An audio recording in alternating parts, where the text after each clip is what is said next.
Republicans attempt to rebrand Saturday's No Kings protest as the Hate America rally. The GOP staffer with the swastika flag hung up in his cubicle could not be reached for comment. This is just another day. Now that it's fall, there are tons of weekend activities for people. RFK spends his Saturdays trying out his scariest Halloween costumes, but tomorrow there's a slightly different activity that's sure to occupy millions. There are rallies planned across the country tomorrow. They are called No Kings Day protests. They are demonstrations against the Trump administration. There are 2,600 events planned for Saturday spread across all 50 states. Organizers say the No Kings protests take their name from the idea that the United States is a democracy and not a monarchy. Yeah, I'm not so sure how much of an idea that is, rather than the fact that it is what America is. That's like saying Burger King takes its name from the idea that they serve burgers and not heroin. But in any case, tomorrow's No Kings rally is projected to be the largest protest in American history, and we can thank a certain someone for a little boost in PR. They have a Hate America rally that's scheduled for October 18th on the National Mall. The Hate America rally. The Hate America rally. This Hate America rally that they have coming up for October 18th. Damn, I haven't seen Mike Johnson promote something this much since he bragged about that app he and his son use to make sure neither of them is jerking off. You know, normal father-son stuff. It scans, you obviously opt into it, but it scans all the activity on your phone or your devices, your laptop, tablet, what have you. We do all of it.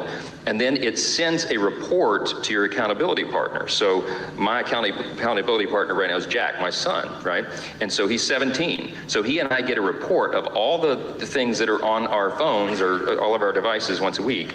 If anything objectionable comes up, your accountability partner gets an immediate notice. I'm proud to tell you my son he's got a clean slate. All right, yeah. but we get a report and it says, hey, no activity of concern, and it's really sensitive. It'll pick up almost anything. It looks for keywords, search terms, and also images.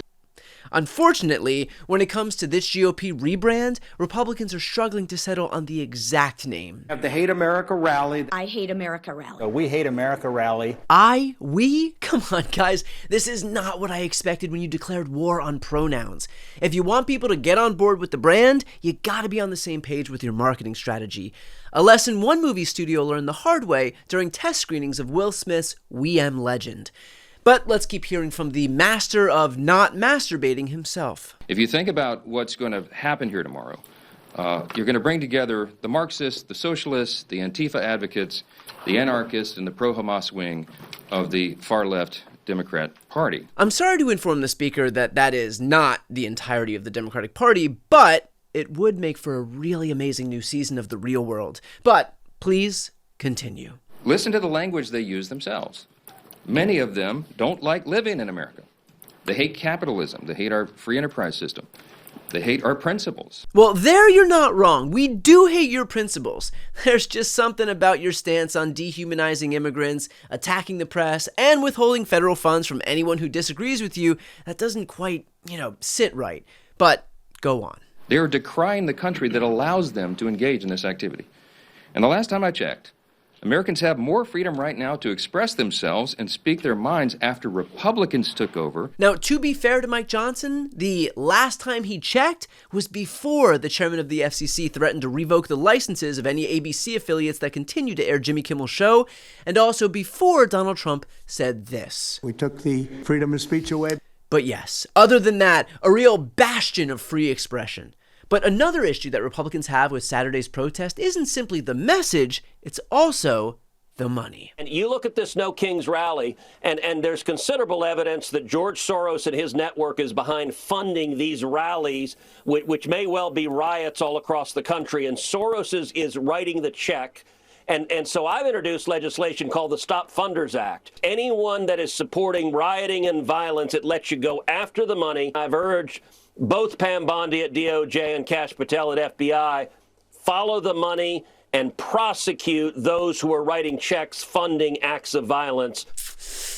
Ooh, you might want to be careful what you wish for, Ted, because if you start sicking the FBI and the DOJ on people who are funding rioting and violence, you might start pissing off folks like billionaire Richard Uihlein, the businessman from Chicago who is one of the biggest supporters of the January 6th insurrection. And it just so happens that a few years before Uihlein made it rain for all that rioting, and violence, he funded your 2016 bid for the presidency. So I'm not sure who is dumber here. Is it you, Ted Cruz, for going after the people who cut you massive checks? Or is it Richard Uihlein, who keeps throwing his money behind a bunch of losers? The reality is, it takes some giant balls to stand at a podium and go on national television and decry the No Kings rally as one purporting to be filled with hate when just this week alone, a Republican congressman staffer, who looks like he told his barber to give him the Charlottesville, was caught having a swastika-laden American flag hung up in his cubicle. And a group of not at all young Republicans were found to have been texting up a hate storm. Nearly 3,000 pages of chats between January and mid-August reveal what Politico calls a culture where racist, anti-Semitic, and violent rhetoric circulate freely. Those involved joked about gas chambers, slavery, and rape. Gas chambers, slavery, and rape is like a hate hat trick, or as Vice President Vance calls them, edgy, offensive jokes. You know, I think I'm getting a better handle on JD's sense of humor. Jimmy Kimmel jokes, bad. Gas chamber and rape jokes, good. While Republicans may currently control all three branches of government, the reason they're resorting to calling Saturday's protest hate-filled and terrorist-occupied is because they are losing control of their bogus narrative that they are the party that cares about taking care of Americans. Because if they did, they wouldn't be cutting health care from millions of them. They are losing control of their bogus narrative that they are the party of freedom and liberty. Because if they really were, they wouldn't be okay with our military being sent to battle in our own cities against our own citizens across the country. And they are losing control of their bogus narrative that they are somehow the party of family values when Republicans are doing everything possible to keep the Epstein files hidden.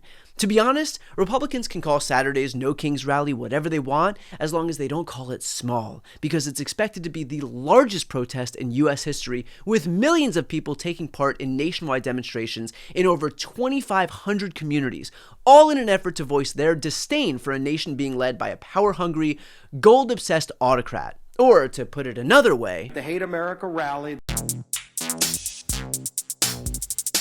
Before you go, if you enjoyed this content and you want to see more and support independent media, please subscribe to this channel. The subscribe button will be right here on the screen. But second, the reality is that we are now in a political environment where this administration can lean on any of the social media platforms to suppress certain voices if they don't like critical coverage. That means my longevity here is in the hands of a few tech billionaires who are already making it clear that they are willing to cater to this administration. To that end, signing up for my newsletter is a way for me to reach you directly if that ever becomes necessary. I'll put the link right here on the screen as well, so please sign up. It's free, but there's also an option to do a paid subscription if you'd like to support me and my team. I really appreciate it. Thanks so much for watching.